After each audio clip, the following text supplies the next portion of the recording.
Улсын их хурлын зүгээс одоо хянан шалгах, улсын их хурлын хянан шалгах үүрэг функцийг одоо илүү үр дүнтэй хэрэгжүүлэх, илүү үр бүтээлтэй ажиллах, тэр дундаа одоо иргэний эрхийг зөрчигдөд байгаа хэсэг талаар бас иргэдийн эрхийг хамгаалах чиглэлээр энэ улсын их хурлын хянан шалгах үүргийг илүү сайжруулах хэрэгцээ шаардлага байна гэж харж байгаа. Одоо сүүлийн үед өрнөж байгаа үйл явдлууд ялангуяа одоо иргэдийн эрх альва одоо мөрдөн байцаалтын явцад юм уу хэрэг хянан шалгуурд шийдвэрлэх явцад иргэдийн эрх зөрчигдөж байгаа эсэх мөн одоо хуулийн хэрэгжилт энэ явцад одоо эрүүдийн шүүлтэд иргэд өртөж байгаа эсэх энэтэй холбоотой гомдол маргаан одоо зүйтэй шийдэрлэгдэж байгаа эсэх талаар хяналт тавих шаардлагатай гэж үзэж байгаа. Энэ үүднээсээ бол энэ хуулийг санаачилж өргөн байхыг бол дэмжиж байгаа.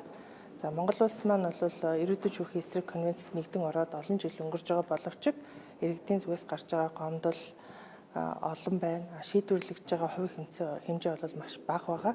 Тэгээд ялангуяа одоо хууль хяналтын байгууллага мөн түнчлэн одоо хорих ангиудад зэрэг иргэдийн эрх зөрчигдөж байгаа газрууд бол олон байна гэж харж байгаа.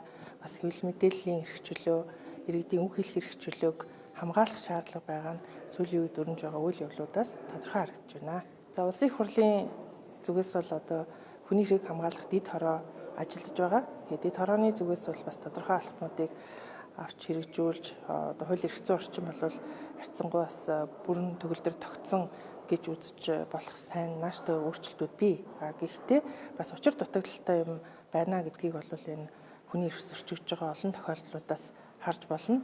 Одоо жишээлбэл хүний эрхийн комиссд ирсэн гомдлууд бүрэн дүрэн шийдвэрлэгдэхгүй байна. Зарим тохиолдолд иргэд эсвэл одоо хэвлэл мэдээллийн байгууллагууд хаашаа гомдол гаргах нь тодорхойгүй.